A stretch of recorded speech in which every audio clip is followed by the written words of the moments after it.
మిత్రులారా నమస్కారం. నేను మీ డాక్టర్ చిరుమామిళ్ళ మురళీ మనోహర్. ఈ వీడియోలో చాలా అద్భుతమైన ఒక ఆసక్తికరమైనటువంటి ఔషధం తయారీని తెలుసుకోబోతున్నాం. శీతాకాలపు సవాళ్ళకి చవనప్రాశకి మించినటువంటి ఒక ఆరోగ్యామృతం.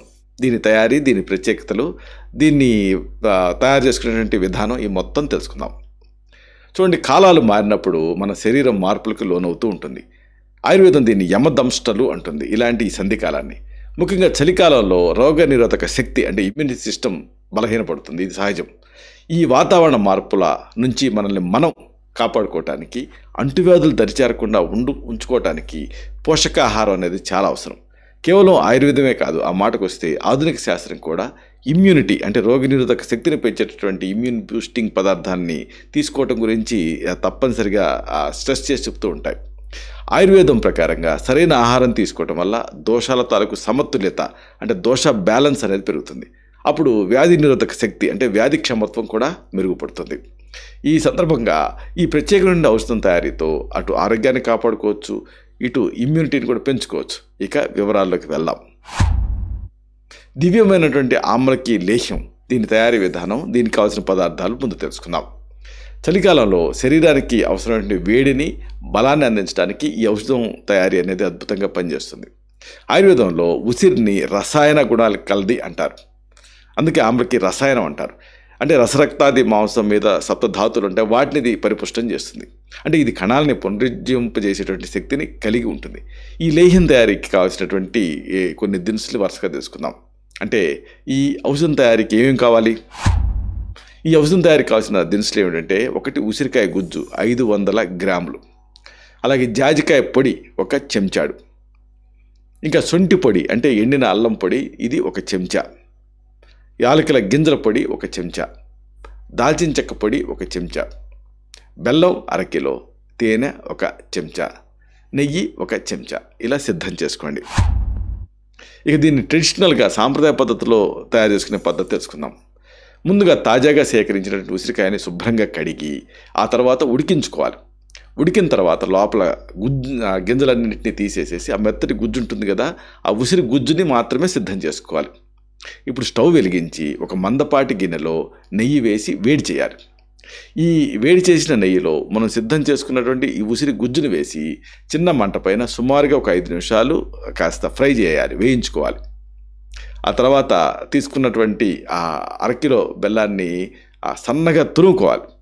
ఈ బెల్లం తురుముని ఆ ఉసిరి గుజ్జులో కలిపి మళ్ళీ వేయించడం కొనసాగించాలి. బెల్లం పూర్తిగా దాంట్లో కరిగిపోయి మిశ్రమం దగ్గర పడేంత వరకు వేయించాలి. మరొక చిన్న గిన్నెలో జాజికాయ పొడి, దాల్చిన చెక్క పొడి, యాలకుల గింజల పొడి, శొంఠి పొడి అన్నిటినీ వేసి అన్నిటినీ సమపాళ్ళలో బాగా కలపాలి. ఇప్పుడు ఈ ఉసిరి బెల్లం మిశ్రమం ఈలోపు చిక్కబడుతుంది కదా, చిక్కబడిన తర్వాత ముందుగా కలిపించుకున్నటువంటి ఈ అన్ని పొడులు అంటే మసాలా దినుసుల పొడులు అన్నిటినీ వేసేసి మళ్ళీ బాగా కలపాలి. వెంటనే స్టవ్ ఆపేసేసి ఈ మిశ్రమాన్ని పక్కన పెట్టి చల్లార్చుకోవాలి. ఈ మిశ్రమం పూర్తిగా చల్లారిన తర్వాత చివరగా 1 చెంచాడు తేనెని దీంట్లో కలిపితే రోగనిరోధక శక్తిని పెంచేటువంటి ఔషధం మీకు సిద్ధం అవుతుంది. బలవర్ధకమైన ఈ ఔషధం వెనక ఉండేటువంటి శాస్త్రీయత అంటే సైంటిఫిక్ రేషనల్ ఏమిటనేది మీరు తెలుసుకోవాలి. ఈ ఆయుర్వేద లేహ్యం అంటే ఏమిటి? నాకదగిందిగా ఉండేదాన్ని లేహ్యాలు అంటారు ఆయుర్వేదంలో. అలా నాకటం అనేది ఇక్కడ ముఖ్యం. దానివల్ల సెలైవరీ అమైలేజ్ అనేది ప్రొడ్యూస్ అయ్యి అది కూడా ఇమ్యూనిటీని పెంచడానికి, డైజెషన్కి సహాయపడుతుంది. కేవలం ఇది రుచి కోసం మాత్రమే కాదు, దీని వెనక పటిష్టమైనటువంటి ఆధునిక శాస్త్రీయ కారణాలు దాగున్నాయి. ప్రతి పదార్థం కూడా మన శారీరక ఆరోగ్యాన్ని పెంచడంలో కీలకమైన పాత్ర పోషిస్తుంది. ముందుగా చెప్పాల్సింది ఉసిరి అంటే ఇది ఇమ్యూనిటీకి ప్రధాన ఆధారం. ఉసిరికాయ ఆమ్లకి అనేది దీంట్లో విటమిన్ సి అంటే ఆస్కార్బిక్ యాసిడ్ అనేది పుష్కలంగా ఉంటుంది. ఇది ఒక సహజమైన నిధి విటమిన్ సికి. ఆధునిక పోషకాహార శాస్త్రం అంటే న్యూట్రిషనల్ సైన్స్ ప్రకారంగా విటమిన్ సి అనేది చాలా శక్తివంతమైన యాంటాక్సిడెంట్ గుణాలు కలిగి ఉంటుంది. అంటే దీనికి ఆ నేచర్ ఉంటుంది. ఇది ఫ్రీ రాడికల్స్ అంటే విష పదార్థాల వల్ల కలిగేటువంటి కణాల నష్టాన్ని తగ్గిస్తుంది. అలాగే రోగనిరోధక కణాలు అంటే ఇమ్యూన్ సెల్స్ తాలూకు ఉత్పత్తిని, పనితీరుని పెంచుతుంది. ఆయుర్వేదంలో ఉసిరిని త్రిదోషహారంగా చెప్తాం. అంటే 3 దోషాలని సమన్వయం చేస్తుంది. ఇది చాలా ఫేమస్. ముఖ్యంగా పిత్తదోషాన్ని శాంతపరుస్తుంది. దీని రసాయన గుణాలు దీర్ఘాయుష్ని అంటే లాంజివిటీని, అలాగే పునరుజ్జీవనాన్ని అంటే రీజువనేషన్ని అందిస్తాయి.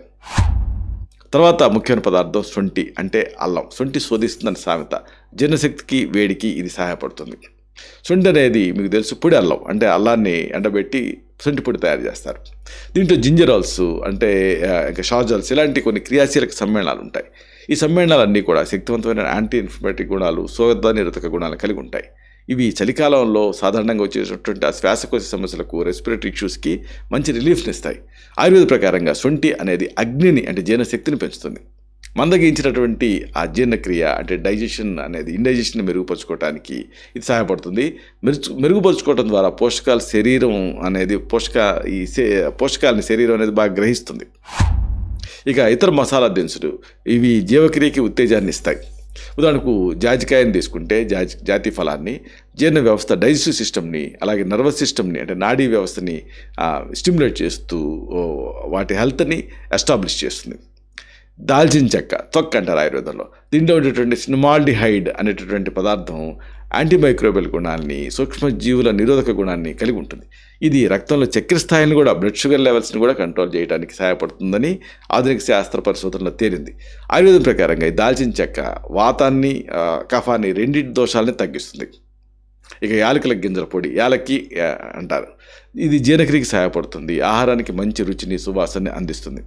ఈ పదార్థాలన్నీ కలిసి కేవలం ఇమ్యూనిటీని పెంచడం మాత్రమే కాదు, శరీరంలో ఉండేటువంటి జీవక్రియని అంటే మెటబాలిజాన్ని మెరుగుపరచడానికి సహాయపడతాయి. ఇక తేనె, నెయ్యి ఇవి ఒక వాహకాల కింద, సంరక్షకాల కింద పనిచేస్తాయి. ఆయుర్వేదం దృష్టిలో నెయ్యి అంటే ఘృతం అనేది ఓజస్సుని అంటే శరీరంలో అత్యున్నతమైనటువంటి జీవశక్తిని పెంచుతుంది. ఇది ఒక గొప్ప వాహకంగా, యోగవాహి కింద పనిచేస్తుంది. అలాగే తేనె, మధు ఇది కూడా ఔషధ గుణాన్ని కలిగి ఉంటుంది, మీకు తెలుసు. ఇది బయో అవైలబిలిటీని పెంచుతుంది. బెల్లం అంటే ఇనుము, దీంట్లో ఐరన్ ఉంటుంది, అలాగే ఖనిజాలుని అందిస్తుంది. దీని ద్వారా శక్తిని పెంచుతుంది. అయితే మరి ఈ ఆహార ఔషధాన్ని ఎప్పుడు ఎలా తీసుకోవాలి ఇది మీరు తెలుసుకోవాలి. ఈ ప్రత్యేకమైన ఔషధాన్ని తీసుకోవడం అనేది నిజానికి ఒక ట్రీట్మెంట్ కింద మీరు భావించాలి. అంటే దీన్ని ఉపయోగించే పద్ధతి ఏమిటంటే ఉదయం అలాగే సాయంత్రం ఒక చెంచాడు ఈ ఔషధాన్ని తీసుకోవాలి. ఈ ఔషధాన్ని తీసుకున్న తర్వాత వెంటనే ఒక అరకప్పు గోరువెచ్చని పాలు అంటే గోక్షీరం తాగాలి. అయితే దీన్ని ఎంతకాలం తీసుకోవచ్చు అంటే నిజానికి ఇది ఆహార ఔషధం. ఈ లేహ్యాన్ని నెలల పాటు తీసుకోవచ్చు. క్రమం తప్పకుండా తీసుకోవడం వల్ల శరీరంలో ఇమ్యూనిటీ అనేది గణనీయంగా పెరుగుతుంది. దీని ప్రభావం పాలు, నెయ్యి ఈ కాంబినేషన్ ఉంటుంది కదా, అంటే వాతపిత్త దోషాలను శాంతపరుస్తాయి. ఉసిరిలో ఉండేటువంటి పోషకాలను శరీరం పూర్తిగా గ్రహించడానికి సహాయపడుతుంది. నిరంతరంగా ఈ లేహ్యాన్ని తీసుకుంటూ ఉంటే చలికాలంలో తరచుగా వచ్చే ఆ జలుబు, దగ్గు, అలసట ఇలాంటి సమస్యలు దూరం అవుతాయి. ముగింపుగా ఒక ముఖ్యమైన మాటని మీకు విన్నవించాలి. మనం తీసుకునేటువంటి ఆహారమే మన ఔషధం. ఈ ప్రత్యేక ఆమ్లకి లేహ్యం కేవలం చలికాలం వరకే పరిమితం కాదు. నిజానికి ఉసిరి అందించే రసాయన గుణాలు, ఈ ఇతర పదార్థాలు, మసాలా దినుసులు ఇవన్నీ వేడిని పెంచుతాయి, శరీరంలో అంటే రక్త ప్రసరణ పెంచుతాయి. తేనె ఈ సంరక్షణ గుణాలు కలిగి ఉంటాయి. మన శరీరం తాలూకు అంతర్గత శక్తిని అంటే వైటాలిటీని స్థిరంగా ఉంచుతాయి. ఈ లేహ్యం ఆధునిక శాస్త్రం గుర్తించినటువంటి విటమిన్ సి, యాంటాక్సిడెంట్ల శక్తిని నింపుకుంటుంది. అలాగే ఆయుర్వేదంలో చెప్పినటువంటి దోష సామ్యతని, దోష సమతుల్యతని ఇది సాధిస్తుంది. ఈ రెండింటిని సమన్వయపరుస్తుంది. సరైనటువంటి ఆహార నియమాలతో పాటు ఈ ఔషధాన్ని తీసుకుంటూ ఉంటే ఇమ్యూనిటీ అంటే రోగనిరోధక శక్తిని పెంచుకోవచ్చు. ఈ ఇమ్యూనిటీ మీ చేతుల్లోనే ఉంది. దీన్ని అశ్రద్ధ చేయకుండా మీ జీవితంలో దీన్ని ఒక భాగం చేసుకోండి. ఈ దివ్యమైన ఔషధం మీ రోజువారీ శక్తికి అలాగే నిత్య యవ్వనానికి అంటే అకాల వార్ధక్యాన్ని నివారించడానికి ఒక కవచంలాగా నిలుస్తుంది. ఇది కేవలం ఒక వంటకం కాదు, చెప్పుకున్నట్టుగా ఆరోగ్యాన్ని సాధించే ఒక ఆయుర్వేద మార్గం అని చెప్పొచ్చు. ఇలాంటి మరిన్ని ఇన్ఫర్మేటివ్ వీడియోస్ కోసం ఈ ఛానల్ సబ్స్క్రైబ్ చేసుకోండి. అలాగే ఈ వీడియోలు అప్లోడ్ అవడంతోనే ఆ విషయం మీకు తెలియాలనుకుంటే బెల్ బటన్ క్లిక్ చేయండి. అప్పుడు మీకు ఒక నోటిఫికేషన్ వస్తుంది. ఆ నోటిఫికేషన్ క్లిక్ చేస్తే ఆ వీడియోని మిస్ కాకుండా చూడగలుగుతారు. అలాగే ఈ వీడియో మీకు నచ్చితే లైక్ చేయండి. అప్పుడు ఇది మరింత ఎక్కువ మందికి రికమెండ్ అవుతుంది. ఈ వీడియో తరకు పర్పస్ సర్వ్ అవుతుంది. అంటే అందరికీ ఆరోగ్యం అన్న మన అభిలాష, మన ఆకాంక్ష నెరవేరుతాయి. శతం జీవ శరదో వర్ధమానః, శతం హేమంతాన్ శతం వసంతాన్. 100 శరత్తులు, 100 హేమంతాలు, 100 వసంతాలు వర్ధిల్లుతూ జీవించండి. Stay healthy, stay happy, be positive, keep smiling. Love you all. Subham.